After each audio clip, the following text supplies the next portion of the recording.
His presence. Thank you.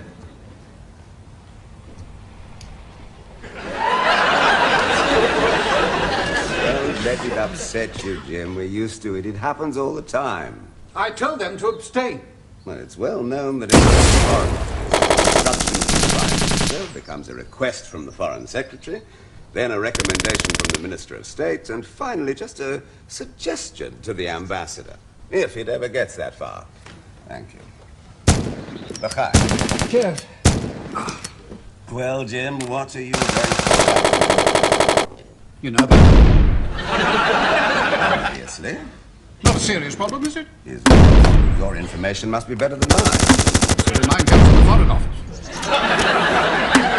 Israeli intelligence says that East Yemen are going to invade St. George's Island within the next few days. So that's the connection.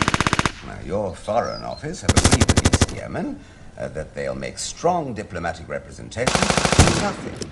In return, the Yemenis will let you keep your airport contract after they're taken over. There'll be uproar. But that's only the start.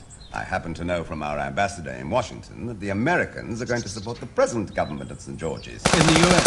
No, in battle on St. George's Island. They'll send in an airborne division backed up by the 7th Fleet. The Americans invading a Commonwealth country?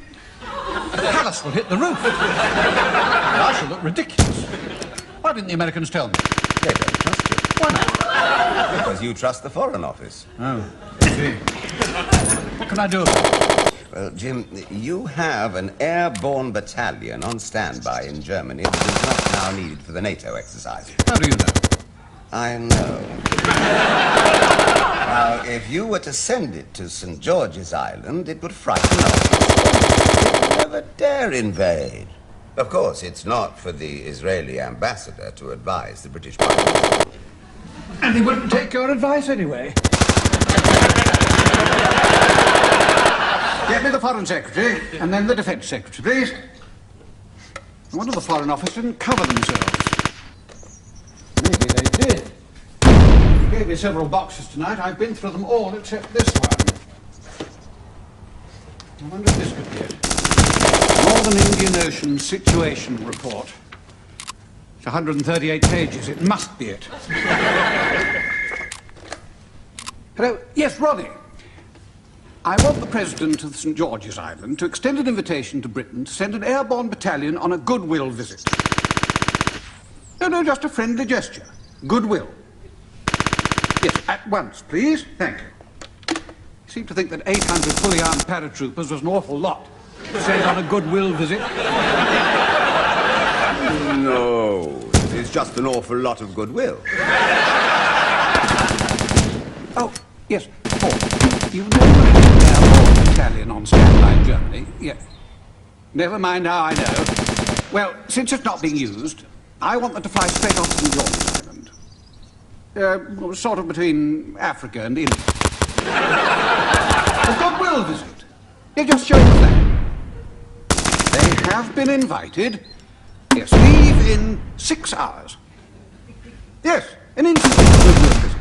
And tell your press office to announce it at once. No. Leave me out of it. A routine visit. All right? A routine surprise visit. Well, say they were invited earlier, but the NATO exercise got in the way, and now they're not needed, they're going anyway. All right. Nobody knows it's not true. Press statements aren't delivered under oath. They'll be off at midnight.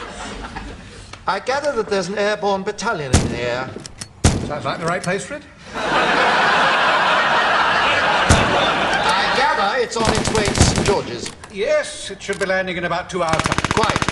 Isn't this all right? Well, I had a sudden friendly impulse, Humphrey. I wanted to spread a little goodwill. There's not a great deal of goodwill in the Foreign Office this morning. Really? Why not? Well, it might be construed as provocative.